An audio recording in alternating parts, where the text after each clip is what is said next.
જોવો છો કે આપણી સિંધી કોકી એકદમ સારી એવી ક્રિસ્પી અને ટેસ્ટી એવી બની અને તૈયાર છે।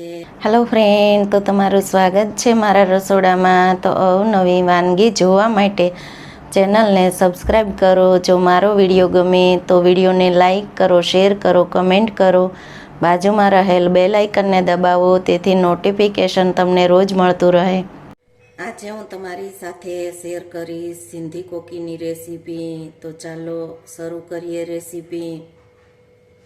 સિંધી કોકી બનાવવા માટે મેં 2 કપ ઝીણો રોટલીનો લોટ આવે તે લીધેલો છે। તો સિંધી કોકીમાં રોટલીના લોટનો ઉપયોગ કરવો। 2 ચમચી ચણાનો લોટ, અડધી વાટકી કટિંગ કરેલ ડુંગળી, 1 લીલું મરચું કટિંગ કરેલું, 2 ચમચી દાડમના દાણા, 2 ચમચી લીલા કટિંગ કરેલા ધાણા, 2 ચમચા મોટા તેલ મોણ દેવા માટે અને અડધી ચમચી મરી પાવડર। તો જે આપણે આ રોટલીનો લોટ છે તેને આપણે ચાળી લીધો છે। તો લોટને હંમેશા ચાળી અને પછી જ ઉપયોગ કરવાનો। તો આપણે જે સિંધી કોકી બનાવવા માટે 2 કપ લોટ લીધેલો છે તો તેમાંથી આપણે 3 થી 4 કોકી બનશે। તો તમે લોટને વધારે કે ઓછો કરી શકો છો। ચણાનો લોટ લીધેલો છે તો ચણાનો લોટ છે તે ઓપ્શનલ છે, તો તેને તમે સ્કીપ કરી શકો છો।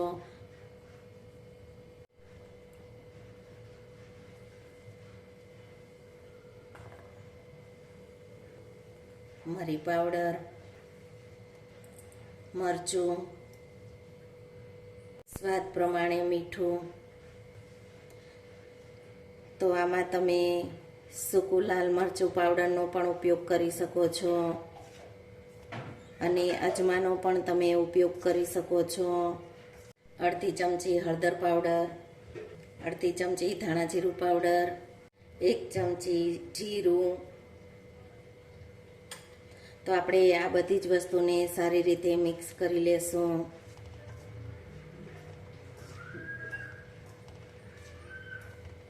મોણ દેવા માટે આપણે 2 ચમચા તેલ લીધેલું છે।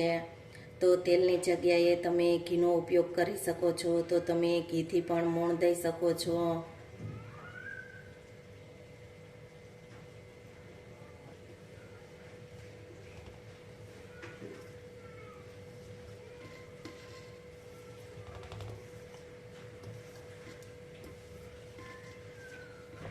તો આપણે બધી જ વસ્તુ અને તેલનું મોણ દઈ અને સારી રીતે મિક્સ કરી લીધો છે લોટને।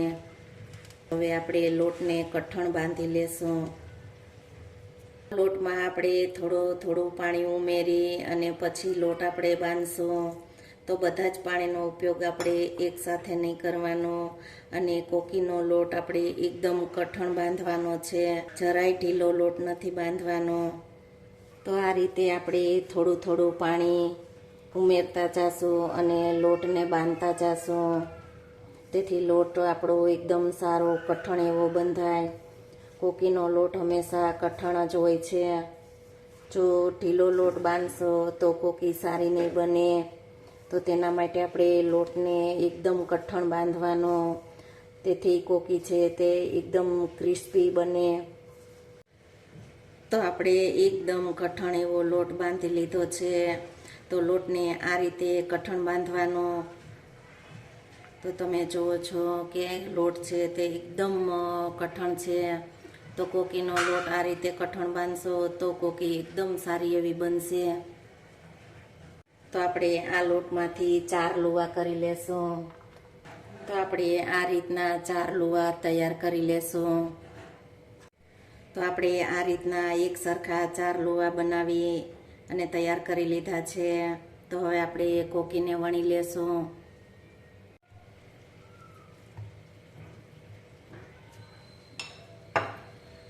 તો આપણે આ રીતે કોકીને વણી લેશું।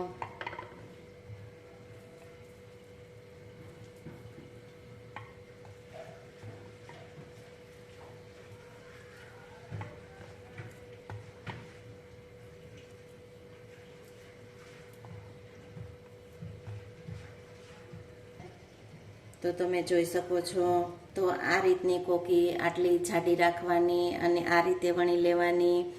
તો આપણે આ રીતે પહેલાં ચારે કોકીને વણી અને તૈયાર કરી લીધી છે. તો કોકી હંમેશા જાડી હોય તો તેના માટે આપણે કોકીને જાડી રાખવાની, તેને રોટલીની જેમ પાતળી નહીં કરવાની વણીને. તો હવે આપણે તેને શેકી લેશું. પેન ગરમ થઈ ગઈ છે તો કોકીને આપણે શેકી લેશું.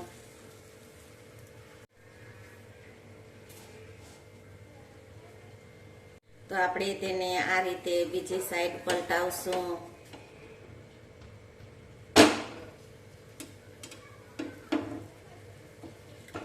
તેને આપણે શેકવા માટે ગેસની ફ્લેમને સ્લો રાખશું.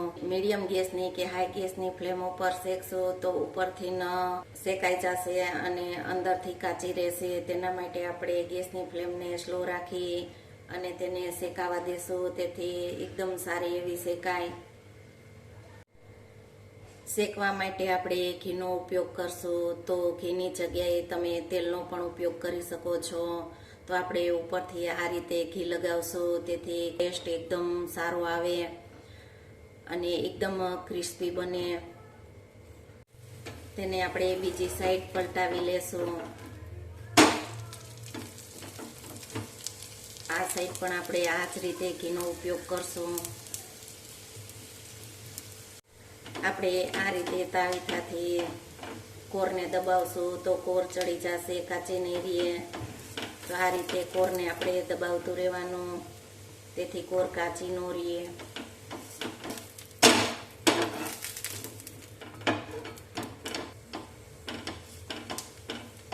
તો બંને બાજુ પલટાવી અને આ રીતે આપણે કોરને દબાવવાની.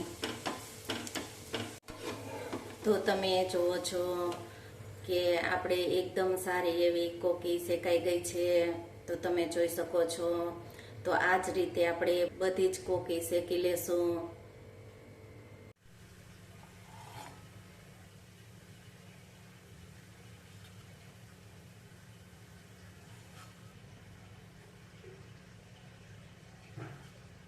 તો તમે જુઓ છો કે આપણી સિંધી કોકી એકદમ સારી એવી ક્રિસ્પી અને ટેસ્ટી એવી બની અને તૈયાર છે. તો હવે આપણે તેને સર્વ કરી લેશું. તો આપણે કોકીને દહીં સાથે સર્વ કરશું. તો આપણી સિંધી કોકી એકદમ સારી એવી બની અને તૈયાર છે. જો તમને રેસીપી ગમે તો વિડીયોને લાઈક કરો, શેર કરો, સબસ્ક્રાઈબ કરો અને બાજુમાં રહેલ બેલ આઇકન દબાવવાનું ભૂલતા નહીં, તેથી નોટિફિકેશન તમને રોજ મળતું રહે. કોકીને આપણે દહીં સાથે સર્વ કરશું.